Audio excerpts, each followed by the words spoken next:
What is the single biggest factor for Zach Wilson to take a big step forward this coming year? I think responsibility with the ball, right? I mean, like they felt like late last year that they had ironed out some of his issues with downfield decision making and just putting the ball in trouble. Now, a lot of the way they did that was to take a lot less risk, right? And so they felt like if they got Zach Wilson to the end of the year and he wasn't turning it over and he wasn't just, his head wasn't spinning all the time, that would be a positive, and they can get him this offseason and put more on his plate. So the thing with the Jets that I always try to remind people is they brought in a young and inexperienced coaching staff to coach this young, inexperienced quarterback. And I don't mean just a rookie. Like Zach Wilson was not a very experienced college football quarterback when the Jets drafted him. So this was always going to take some time.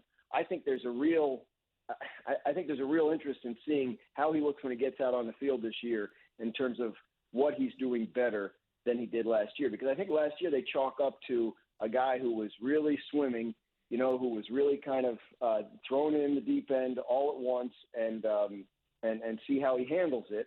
And now they want to see what he takes from last year with the experience of playing in the NFL and how he applies that to this year. But it goes for Mike LaFleur. It goes for Robert Saleh as well. I mean, those guys are growing along with him. So if you're a Jets fan, I don't think you love hearing that, but it's the reality. And I think what you want to see is, the lessons of last year having been learned to an extent that allows for greater success this year. I know they're excited about the draft class, not just the first round, but the running back Breece Hall, if they took in the second.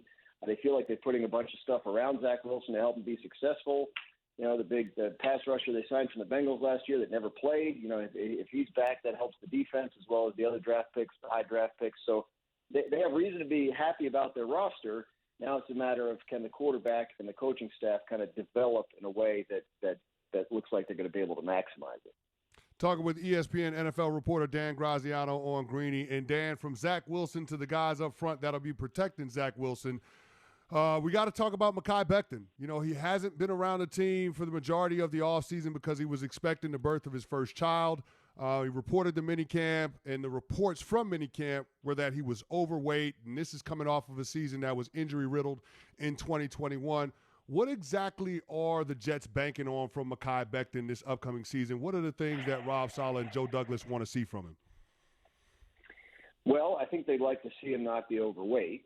I've been told the same things you guys are hearing about that, and it sounds like an unfortunate situation that, the Jets are they're at a point where they're not sure what to do about it anymore. So does he play on the left side? Does he play on the right side? Does he have to be a guard? Like, there's all kinds of questions about this guy and what they're going to be able to do with him. But my understanding is there's frustration on the coaching staff that he hasn't been able to keep himself in shape and he hasn't performed at a level that justifies where he was picked. So I don't know, Chris. I mean, can a guy get himself in shape between minicamp and training camp to the point where the coaching staff changes its opinion of him and feels better about it?